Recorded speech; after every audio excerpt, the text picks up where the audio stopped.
Blessings, everybody. Welcome back to the channel. I'm Dane, your host. I hope you're doing well wherever you may find yourselves.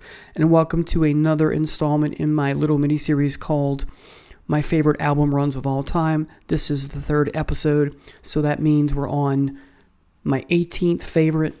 Again, we're counting backwards from 20 to number 1. This time around, we're dealing with a heavy metal band near and dear to my heart, part of the new wave of British heavy metal. But before I get to them, if you haven't watched the previous 2 episodes, please note that one of the main qualifications, if not the main qualification to be considered for this top 20 is you have to have a minimum of 6 albums in said run. There's some wonderful album runs that are 4 or 5, but I drew the line at 6. So let's go ahead and get started. I'm talking about Iron Maiden. Here's the debut. And whether we talk about the first installment or the second, both with Paul Di'Anno, sad to hear of his passing,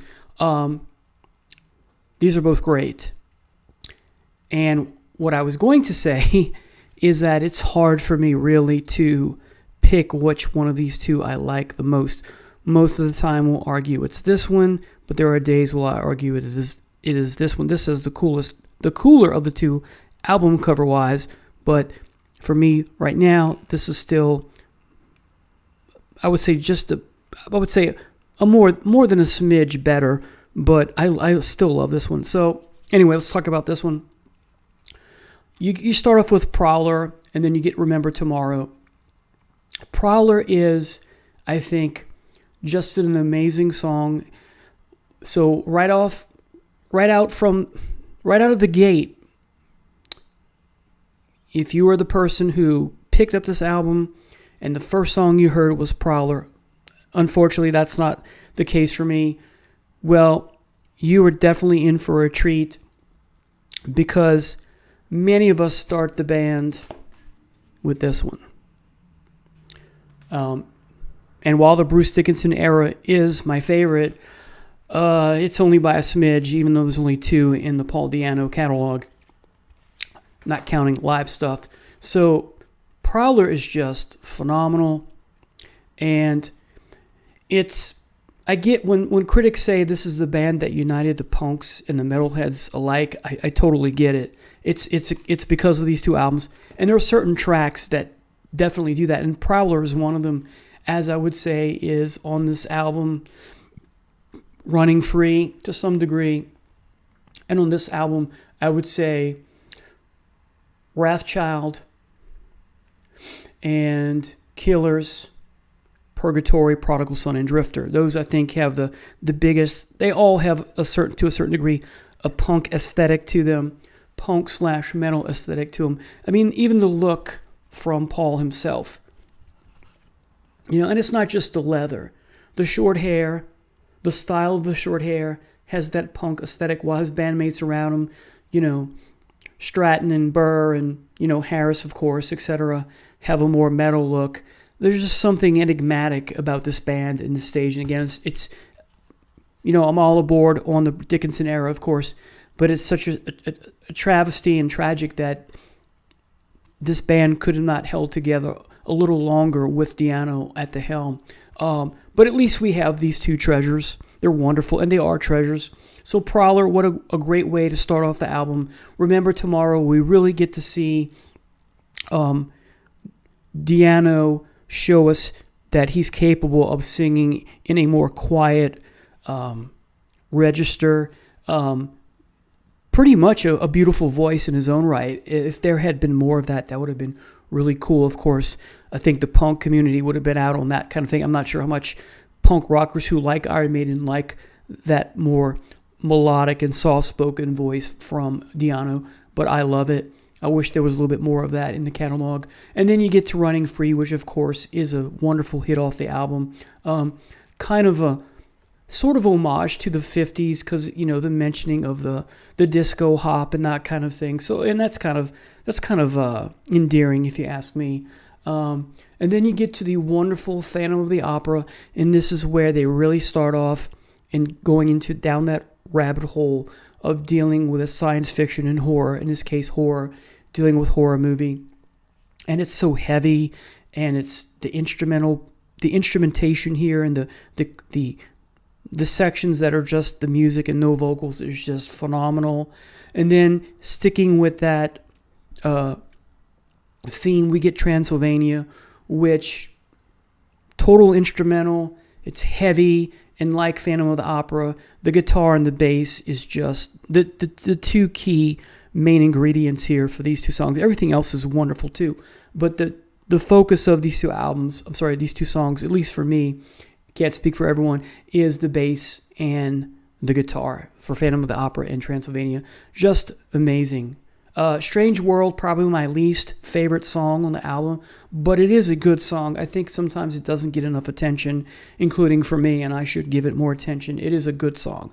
It is not a great song, but it is a good song, and it fits nicely on this album.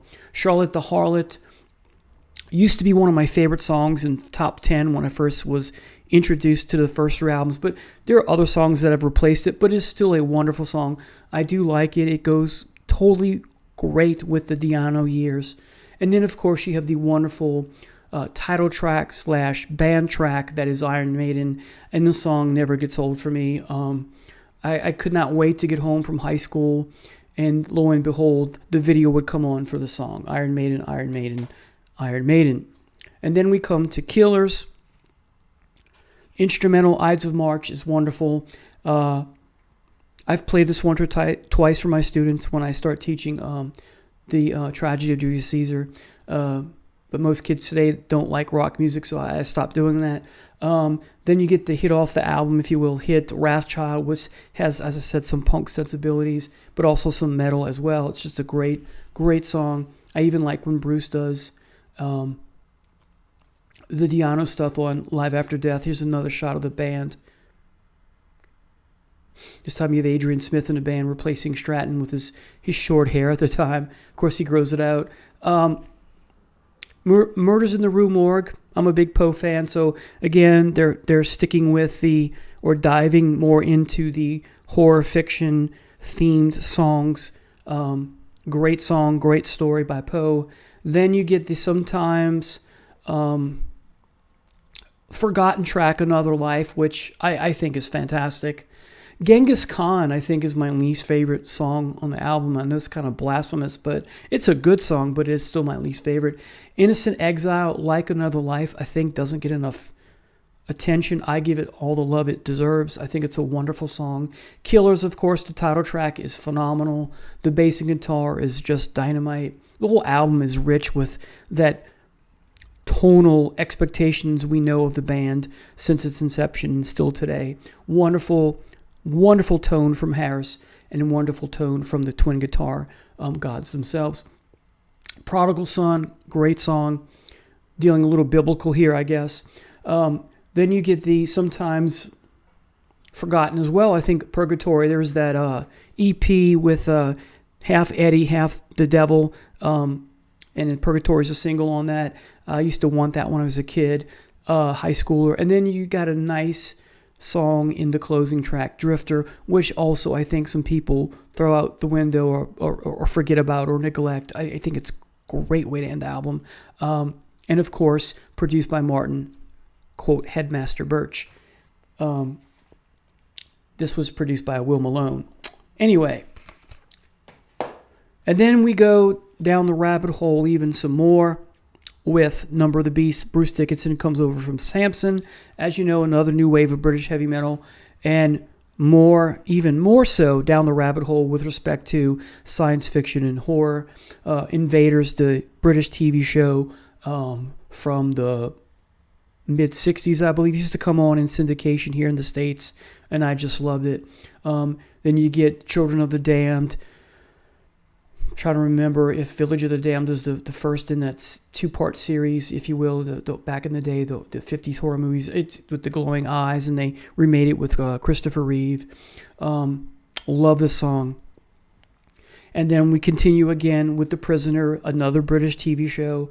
This time, not so much horror or fantasy or science fiction, but dealing with a dystopian world and the main character getting caught up in that. I can't, Patrick Magoo, is that his name? Who plays Longshanks in Braveheart. What a great actor. I think underrated sometimes, but The Prisoner is a wonderful song. I love the creepy opening, which quotes, the TV show and the laughter that follows. This is great. 22 Acacia Avenue. This album can almost be a greatest hits, and I'll explain in a minute why it's not, but it's very close to being that. It's almost a perfect album. I think 22 Acacia Avenue is kind of cool. I know it's kind of cool. And then you get the two hits off the album, The Number of the Beast, with that wonderful drum intro from Clive. And then Run to the Hills, I have to be in the mood for it because it's the most overplayed Iron Maiden song, perhaps, but I still love it. Bruce showing us his pipes, great guitar solo. And then the song that I neglect to listen to is Gangland. It is a good song, but I should give it more love because it deserves it. But of the songs here, we have 8 songs. It is not as good as the rest of the songs on here. I think all of these songs are phenomenal or close to phenomenal. Gangland is, I would say, just a good song. I do like it, though, and I should give it more attention. And, of course, what a way to close out the album with Hallowed Be Thy Name. Top 10, top 5 song from the band of all time. And, again, this time produced and engineered by Martin Farmer Birch. So notice the quotation nickname keeps changing with every album, it seems. So, great album. And of the 7 I'm presenting you today, this is my favorite. This is an album that takes me back. This is a promo copy, I believe. Well, it seems to be a promo copy because of this sticker, but maybe it's not. I used to work in sales. I can't. Anyway, I think some people poo-poo on Where Eagles Dare sometimes, but I do like it. I think it's the right opener for the album. Now, my 2 favorite songs are next. Revelations and Flight of Icarus. The lyrics of Revelations is just phenomenal. She came to me with a serpent's kiss as the eye of the sun rose on her lips. And then there's the part about, oh gosh, she held me in a black embrace as the seed was sown in the holy place as I watched and waited for the dawn. The eyes of the Nile. Oh man, it's just, I'm missing a few things there. But goosebumps, see that? What a great song. The live version's even better. Flight of Icarus, what a great song. And that's part because of the video, but more importantly, it's not just the video, that's ingrained in me from, high school, but the song itself. You have wonderful lyrics, big Greek mythology fan, great lesson, great theme, don't fly too close to the sun. It's a metaphor for something, right? We all know what it is now as adults.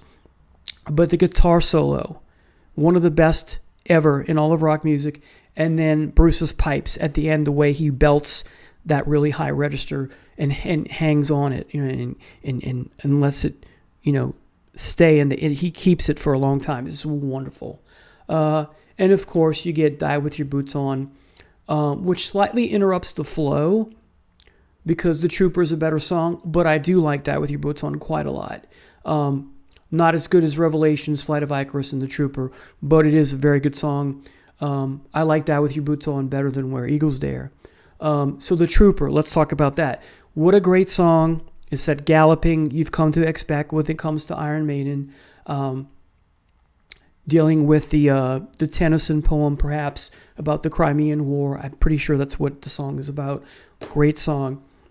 Then you get a couple songs that are slightly just above average. That is Still Life and Quest for Fire.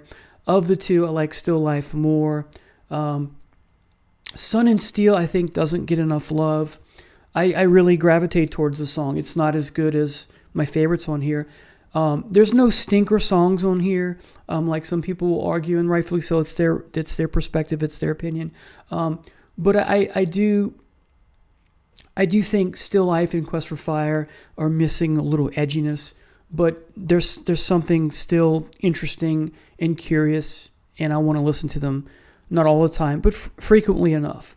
Sun and Steel I like much more than Quest for Fire and Still Life. There's just something enigmatic about it. And then we get to the wonderful To Tame a Land, about the first Dune novel, and Frank Herbert, or Herbert, would not let the band call the name of the song Dune because, and I quote, it's not a quote, he hated heavy metal when he was alive. So, and this is just produced by Martin Birch, no middle name here. What a great album. It is great despite the fact that there are a couple songs that I think could be a little better, but to me it's still a great album. And part of that may be nostalgia, but it is what it is. I did not take a shining to this album fully, the complete album. I took a shining to Aces High, 2 Minutes to Midnight, right off the bat. But as far as the rest of the album, not so much. And as far as listening to this album, I didn't hear the whole album until after I heard Live for Death because I was waiting for some friends. Hold on a second.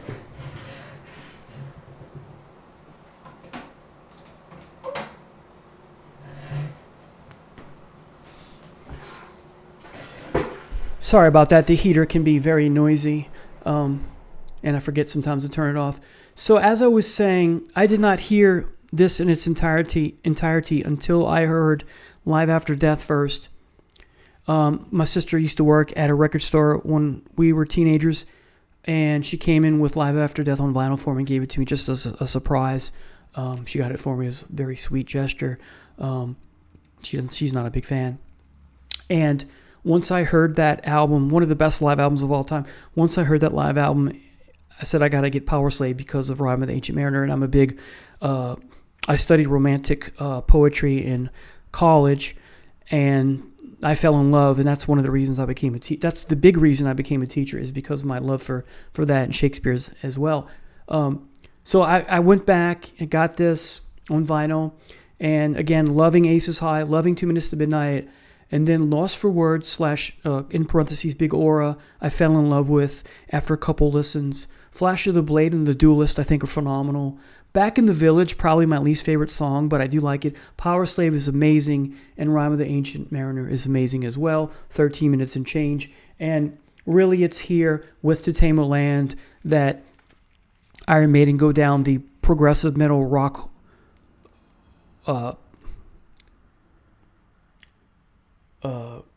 rabbit hole, and never look back there since even today, right? And for good or for ill. And there's some good because of this and To Tame a Land. And then we get to Somewhere in Time. I wish I still had this on vinyl so I could, just spend hours looking at the front and back cover. Has a Blade Runner / Terminator look to it. I have the Funko Pops. I have two of the Iron Maiden Funko Pops that deal with this. One is him, Eddie, in the cowboy outfit, and the other one is the Get Up Here face. So let's talk about the tracks. My favorite song, it's cliched, is Wasted Years. When I first heard that, I was like, I gotta go buy this. So I got my allowance and went to where my sister was working and bought it. Had the video and everything, just the guitar playing, and the whole band is on fire here. Bruce's voice never sounded better. The guitar solo is what makes this, in the opening guitar riff and the closing, it comes full circle, it's just wonderful. If we go back to the first track, Caught Somewhere in Time, close enough to be a title track. I think doesn't get enough love. It is not the best song on the album, but it is a very good song, I think. This album, I did not like Power Slave, I did not like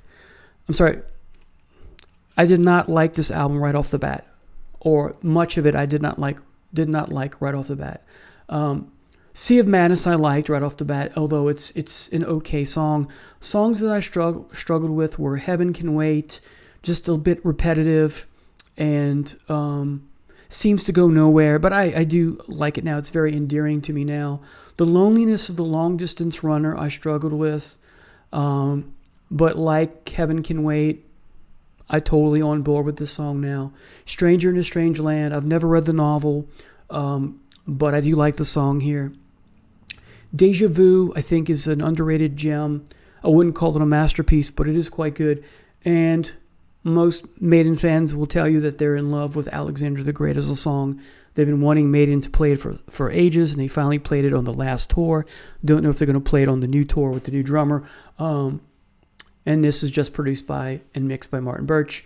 But yeah, this is a very good album, not a great album, but you got to have it in your collection if you're a Maiden fan. Most Maiden fans will tell you that this is an awesome album. For me, it's not awesome, but it's very good. So I got to have it. I like to listen to this quite a bit. And then finally we come to Seventh Son of a Seventh Son. It took me 2 listens, maybe 2.5, before I was on board with this. Although right off the bat, I like the opening track, Moonchild, and The Evil That Men Do, because I was already familiar with the Shakespeare play where that comes from, which of course is The Tragedy of Julius Caesar, which I'm teaching right now with my sophomores. And as you know, Bruce Dickinson is a huge Jethro Tull fan. The band has done some covers on, some single releases and that sort of thing. The singles collection is hard to get on CD. But like Thick as a Brick, this album is a prog rock, in this case prog metal album, and it has that element of progressive rock in the sense that the album comes full circle, because the way the album ends, with the way it ends at the end of Only the Good Die Young, circles back to the beginning of Moonchild, where Dickinson sings, 7 deadly sins, 7 ways to win, blah, blah, blah. So my favorite songs on this album are Moonchild, Can I Play With Madness, The Evil That Men Do, the title track. All the other songs I like too, but those are the ones that I think are dynamite, awesome, and amazing. Infinite Dreams took me a while to warm up to, but I do like it. The Prophecy is a good song. It's not a great song. The Clairvoyant, probably my least favorite. And I warmed up pretty nicely to Only the Good Die Young because of how it completes the album. And there's some really majestic, and overall the album has some majesty to it. Not just because it's a concept album, not just because it's a progressive rock and or progressive metal album, but because you have some dynamite synergy and some dynamite chemistry within the band, even though they're moving down even more progressive waters, or down the rabbit hole, so to speak. Say hi to Alice for me. But in all seriousness, the playing here is exquisite in so many ways, and there's a majesty to it. It's in many ways it is dark. Of course it's dark because of, how the protagonist can be tempted to go down the wrong side, right? And having to deal with that. And it speaks to us in volumes about our own lives and the dangers that lie within our own lives if we go down the wrong way, the wrong path, take the wrong road. Very Shakespearean and thematically, whether deliberate or not. So I'm going to call this a very good, almost great album because of that majesty and the synergy and the chemistry.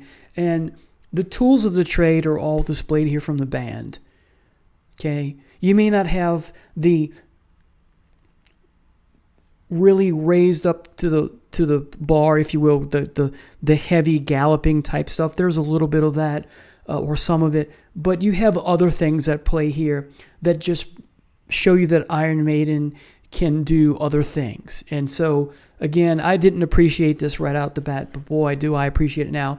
The horrible album cover aside, Seventh Son of a Seventh Son, ladies and gentlemen. So there you have it. I'll have another video for you soon. Thanks so much for watching. Take care. Bye.